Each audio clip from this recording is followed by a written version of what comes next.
Olá, bom dia. Hoje, nesse domingo, 2 de abril de 2023. E nossa cidade já está ficando uma adolescente para a cidade, completando, vai completar no dia 4, 62 anos. Inclusive a minha idade. Que até o meu nome, Juraci Nóbrega, meu pai morava em Minas Gerais, em Espinosa. Eu sou paraibano, mas meu pai, antes de eu nascer, meu pai morou em Espinosa, em Minas Gerais. Na época ele teve esse conhecimento desse governador baiano, Juraci Montenegro Magalhães, que inclusive, na verdade, era o governador baiano, mas ele é natural de Fortaleza, no Ceará. Né? Ele é natural de Fortaleza, no Ceará. Outra coisa que eu deixo bem claro, às vezes, eu quero que as pessoas entendam assim, todo o conteúdo que vai para o meu Facebook, para o meu Instagram, para o YouTube, é de domínio público. Isso é, qualquer pessoa pode copiar qualquer coisa. Tudo que tiver, tudo que sair pode ser copiado. Pois bem, a nossa história ela tem uma ligação muito grande. Ela é ligada diretamente à criação da freguesia de São Bartolomeu de Maragogipe. No século XVII, quando criaram a freguesia de São Bartolomeu de Maragogipe, que nada mais é que hoje chamamos de divisões territoriais, a qual a Bahia é dividida em 27 delas, 27 regiões territoriais, para melhor compreender a sua localidade. E naquele tempo era essa grande freguesia de São Bartolomeu de Maragogipe. Inclusive é nesse período, no século XVII, que os padres portugueses jesuítas vieram para essa região, né, catequizar os fazendeiros. E um desses fazendeiros catequizados no século XVII, né, pelos padres jesuítas, que debandaram lá de Maragogipe para cá, foi o fazendeiro da fazenda São Roque. Pois bem, em 1718, já aí agora tem uma data, em 1718, dividiu a grande freguesia de São Bartolomeu de Maragogipe, ela foi dividida em 4. Entre elas 4, a freguesia de São Felipe. E era nessa freguesia que situava, ao registro, que nessa freguesia se situava a fazenda São Roque. Essa fazenda São Roque, que era de propriedade da família Piton. E aí, nesse período, há o que chama na história de uma vacância política. Ou melhor, histórica, literária. Por quê? Porque ela é citada no século de 1718 e depois, né, ela passa a ser realmente lembrada e citada em 1883. Como assim? O capitão Francisco Félix de Souza, que era dono dessa fazenda São Roque, tinha um filho seminarista. E quando esse filho, que tinha o mesmo nome dele, Francisco Félix de Souza, alcançou no seminário o posto de diácono, na Igreja Católica todos sabem que quando uma pessoa alcança o posto de diácono, está apto a rezar uma missa. Então, por uma questão pessoal, por um orgulho pessoal, o pai disse, não, eu vou fazer uma capela para que meu filho reze sua primeira missa na minha fazenda. Então não havia nenhum intuito, né, de crescimento econômico naquele momento. Não, o verdadeiro intuito era o gozo que nutria o coração do capitão Francisco Félix de Souza ao ver o seu filho alcançar o posto de diácono e poder rezar uma missa. E como bom católico, ele queria que essa missa fosse rezada na sua fazenda. Para tanto, ele fez uma capela. E em 22 de maio do ano 1883, foi rezado a primeira missa nessa capela. Então o intuito verdadeiro era orgulho pessoal do pai. Inclusive consta que naquela missa havia a presença de escravos e índios. E aqui eu quero abrir um parênteses para falar um pouco dessa história. Segundo o historiador Luiz Assis, esses índios, transitavam entre Maragogipe e Santa Terezinha. Mas certo é que nessa época tinha índios por aqui e aí surgiu uma angústia. Que resquícios encontraríamos desses índios? Visitei várias localidades. Inclusive algumas deformações rochosas que as pessoas diziam que era um pilão dos índios, formava alguma coisa, mas depois de muitos testes, muitas fotografias, de muitas idas e vinda, descobri que era simplesmente uma má formação geológica e não tinha nada a ver com os índios. Mas chegamos à família Torres, lá no Jacarandá. A Antônia Torres, que já dorme no Senhor, ela afirmava categoricamente que era descendente de índios. E as suas características genéticas comprovavam isso. Depois o neto dela me falou que ela teve até um registro na FUNAI. Tudo bem. Então, hoje, quem são conhecidos aqui para nós, os descendentes dos índios Maracás ou Maracaís? É a família Torre, lá do Jacarandá. Inclusive, tem uma colega que trabalha na biblioteca conosco também. Então, é a parte... Pronto. Então, vamos encontrar índios ligados à família Torre. Vamos voltar agora novamente para o outro lado da história. A missa foi no 22 de maio de 1883. No ano 1880, no ano 1890, Francisco Félix de Souza conheceu Dom Antônio de Macedo Costa, um cara com um currículo excepcional. Inclusive, Dom Antônio de Macedo Costa foi professor de Castro Alves e também foi professor de Rui Barbosa. Então, duas figuras extremamente interessantes. E o Neto perguntando aqui alguma coisa. E essa amizade, apesar de ter sido muito curta, né, nós chamamos de vulto. Essa amizade nós chamamos de vulto.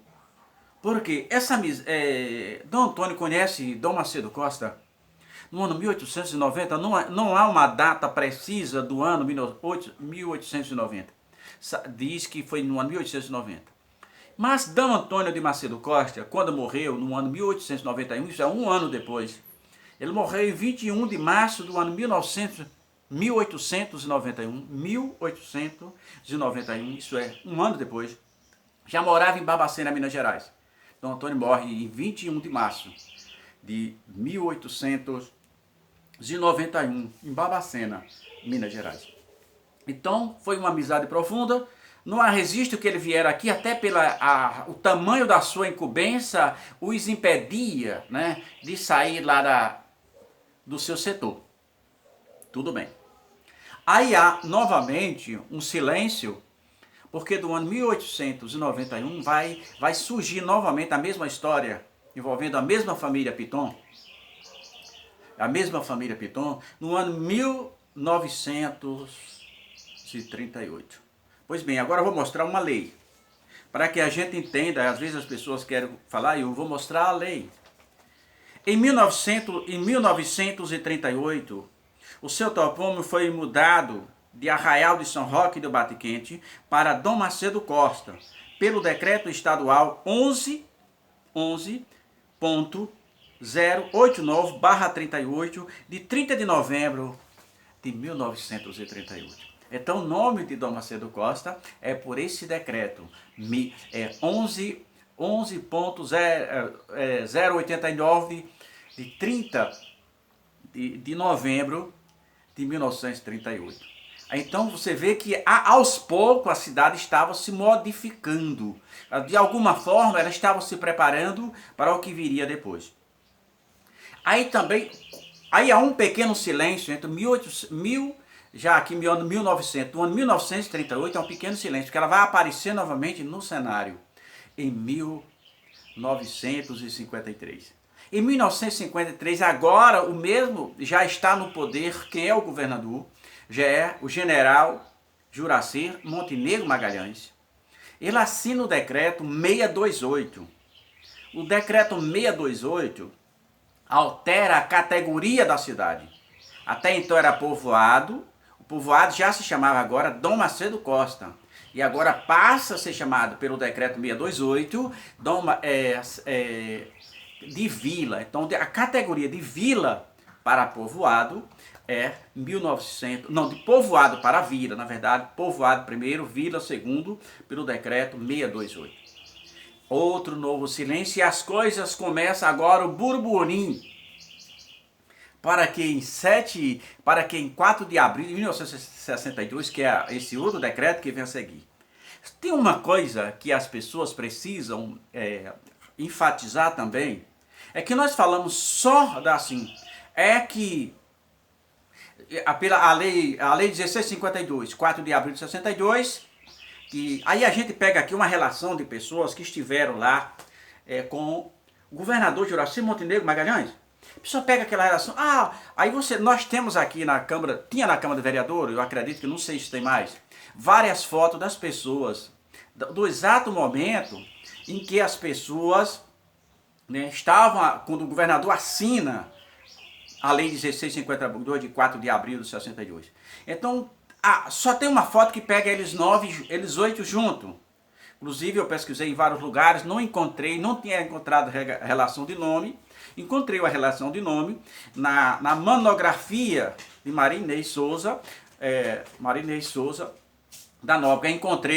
Encontrei essa relação e fiz questão de comprovar. Peguei a relação de nome e as fotografias. Enquanto o saudoso Joel ainda é vivo, fui até ele. Mostrei para ele só as fotografias e fiquei com a relação de nome na minha mão. E fui perguntando, quando eu perguntei quem é a pessoa, ele, sem assim, dúvida nenhuma, ele disse: é seu Astério. Deixa eu falar, né? Seu Astério é o primeiro daquela relação que tem 8 pessoas. Ele é o primeiro da direita para a esquerda. Mas é bom lembrar que na época aqui havia 2 Astérios. 2 Astérios. Esse Astério que aparece na foto, a primeiro da foto, da direita para a esquerda, é o pai do nosso saudoso Jaldo, que morreu recentemente, que tem os filhos de Jaldo, os netos de seu Astério, que conhecemos aqui, muito conhecido aqui, os netos do seu Astério. Então, o primeiro da fotografia é seu Astério, pai de Jaldo. Quem é o segundo? O segundo na relação, não aparece o nome completo, mas o nome completo dele é Joaquim Inácio de Souza Lemos, que nada mais é do que o pai de seu Dio. O terceiro daquela fotografia da direita para a esquerda é o governador, Juraci Montenegro Magalhães. Aí tem uma pessoa se aproximando do governador. Na fotografia tem uma pessoa virada para o governador. Quem é essa pessoa? Essa pessoa que está virada para o governador é José Humberto de Souza Barreto, nada mais do que seu Zeca, que está se aproximando para cumprimentar o vereador ou o governador. Então quem está próximo, o quarto, é Zeca Barreto. E quem é o quinto? O quinto de todas aquelas pessoas que estão naquelas fotos é um único vivo. O quinto é o Dr. João Câncio, que já deve estar com, se não tiver com 100 anos, está com perto. Eu não conheço ele pessoalmente, mas sei que até um dia, há pouco tempo, ele deve estar vivo ainda, bem velhinho, mas deve estar vivo em Salvador. Então o quinto é Dr. João Câncio. E o sexto, da direita para a esquerda, é Antônio Barreto Mota, o popular Seu Veto. O sétimo é o deputado estadual Carlos Facol. E o oitavo é o deputado estadual Orlando Espíndola. Aí agora nós vamos falar um pouquinho para que a gente entenda. Esse processo só saiu, podemos afirmar com todas as letras, que esse processo só foi assinado com tanta tranquilidade, aquela lei 1652, em 4 de abril de 62, com a participação de uma outra pessoa muito influente na época, o próprio prefeito. O prefeito da cidade de São Felipe foi um dos apoiadores. Quando ele é um dos apoiadores e a cidade e o povoado que pretendia se emancipar dependia dele, logo não houve litígio, foi consensual. Quando um processo ele é litigioso, ele vai sendo protelado, né? Ele vai sendo empurrado, empurrado, até que chega uma hora que não tem mais jeito. Mas não, Dom Macedo Costa teve o apoio irrestrito do prefeito da cidade, Gumercindo Ferreira. O Gumercindo Ferreira foi um dos apoiadores, assim como os 2 deputados estaduais da região. Então não podemos esquecer que nesse processo de emancipação política, a figura política de Gumercindo Ferreira não pode ser esquecida. Porque ele era o prefeito atual. Ele era o prefeito que abriu mão para que essa emancipação política pudesse transcorrer tranquilamente. Quando um processo ele é litigioso, isso prolonga. Então, não podemos esquecer. Gumercindo Ferreira, prefeito de São Felipe na época, junto com o deputado Carlos Facol e Orlando Espino, foram pessoas que apoiaram, né, que facilitaram a nossa independência política.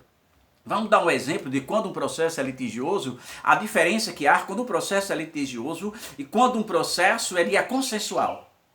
Exemplo, 2015. Precisava se regularizar algumas divisões territoriais entre Dom Macedo, Almeida e Santo Antônio de Jesus. Então juntou representantes do Almeida, de Dom Macedo e de Santo Antônio de Jesus e traçaram, né, em comum acordo essas divisões. E esse projeto foi para a Câmara Legislativa, E pela lei estadual, que é a lei aqui, ó, essa lei estadual, 13356, de 29 de junho de 2015, foi aprovado por unanimidade. Então as divisões foram regularizadas. Por que foi regularizado no mesmo ano? Porque as pessoas traçaram esse projeto de regularização e foi resolvido tão fácil, porque foi consensual. Se houvesse litígio, o principal nosso aqui era com Almeida, a principal divisão era com Almeida. Se houvesse um litígio com Almeida em 2015, ou talvez até hoje, não conseguíssemos regularizar essa área aqui, pegando do Hotel Fazenda até o nome do Macedo Costa lá no entroncamento. Então, quando o processo é litigioso, tem esse problema, né? Tem essa questão. Mas foi consensual. Então, parabéns, Dom Macedo Costa, fazendo 67 anos de pessoas lindas e maravilhosas, de pessoas crescendo de vento em popa, né? Mostrando, como já se diz a algumas pessoas, a princesa do recôncavo. Que Jesus continue iluminando os seus administradores, para que Dom Macedo Costa continue crescendo. Meus parabéns para essa cidade.